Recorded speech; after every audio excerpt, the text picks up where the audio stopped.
Hello and welcome back to another episode of Beacon Pines. We just jumped into a suction cup tube that is leading somewhere. We don't know what's going on. Our Gran's involved, everyone's involved, and we're the only ones who don't know what's going on. So let's dive in and see if we can get some questions answered.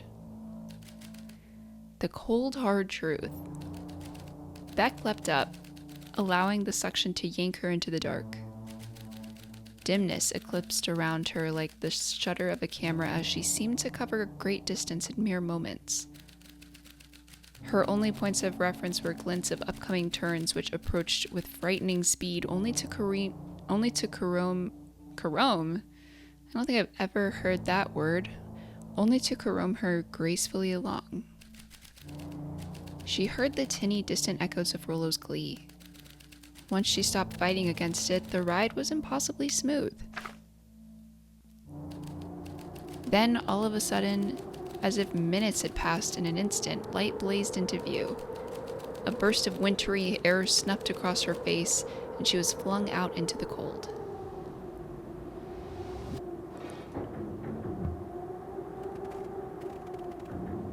Okay, this is like the frozen world we were at with Iggy. That was intense. Yeah. I think I might have parted with some fluids in there. Oh, Rollo. Any idea where we are? Somewhere cold. Doesn't look like it got any of us. It didn't feel like we traveled that far. So where did it all go? Oh, is he still talking about his... Oh, Rollo, this place sucks. Why would anyone want to blow something up out here? Only one way to find out, I suppose. We've got to catch up to Nuncreed. I think he went this way. Okay. Okay, this is starting to feel really familiar.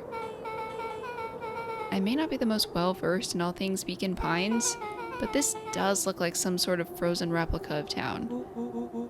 Ah, I got it. It's so obvious now. Mr. Nuncreed is an alien. Rollo, stick with me here. His species can only live in sub-zero temperatures. Oh boy, here we go. The source is their base camp dimension, so naturally they keep it cold.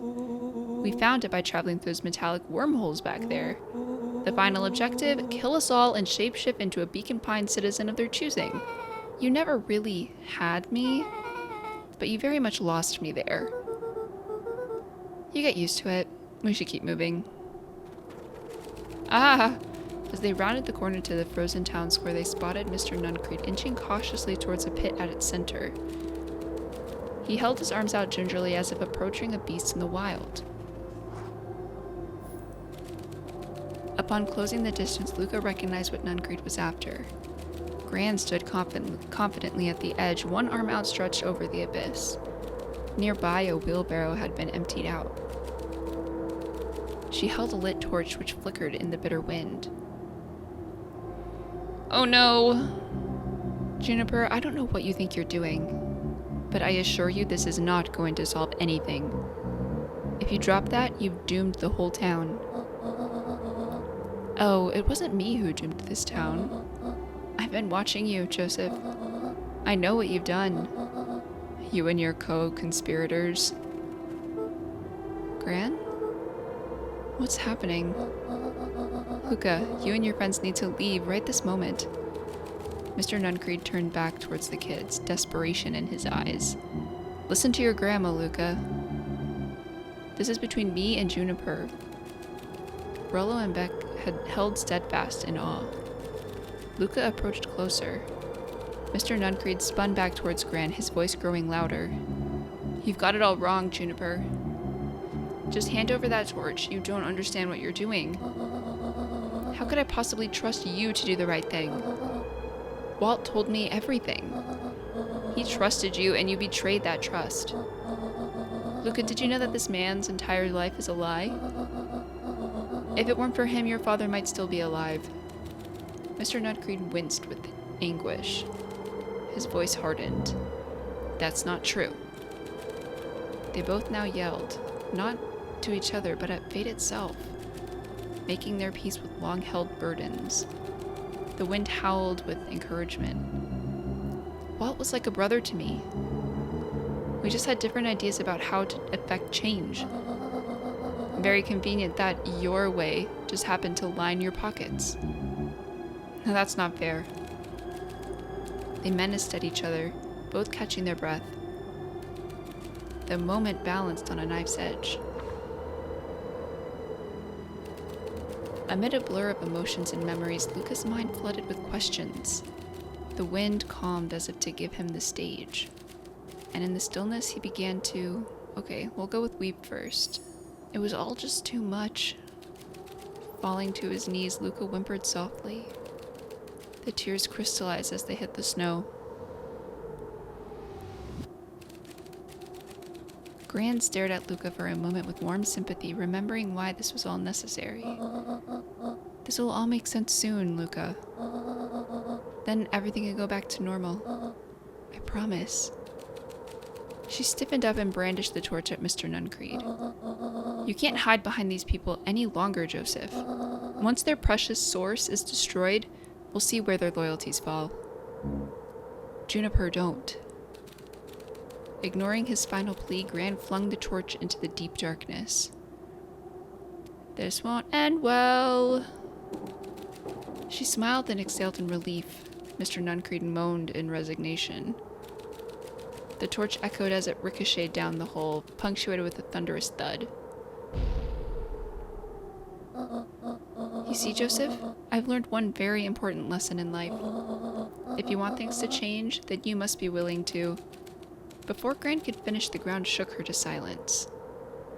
No!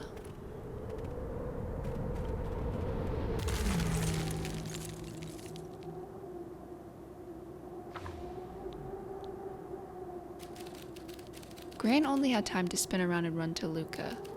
Her attempt to shield him, an honorable but trifling act. Unflinching love pitted against unthinking horror. There was no contest. Her warm embrace froze in an instant. That is where they remain, fixed in place forever. And so, our story ends on this melancholy scene. In a town brought low by its secrets, it's the frozen statues of a misguided band of meddlers. The end! Okay, what should we change? Well, that was dire. On the bright side, we finally figured out where all the ice is coming from. Now, we just need to find a way to deal with a mystic, unfathomable force of nature. Okay, I guess we'll just do this one and try hum. We'll see what happens if we start to sing to distract instead of cry. After the death of his father, Luca had trouble sleeping. Each night, his mother would sit at the foot of his bed and hum a gentle melody. It was the only thing that could calm his mind. The only thing that, however briefly, could make it all seem okay. That melody pervaded every memory Luca had of his mother. Shivering in the raw snow, he began to hum it out loud.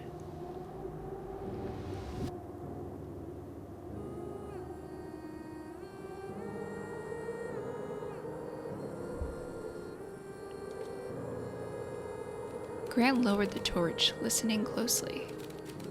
As recognition slowly set in, her heart sank. Those countless nights of consolation, the incomparable loss they shared together. She let the torch fall to the snow and sizzle out. A few steps towards Luca was all she could bear before dropping to the snow herself.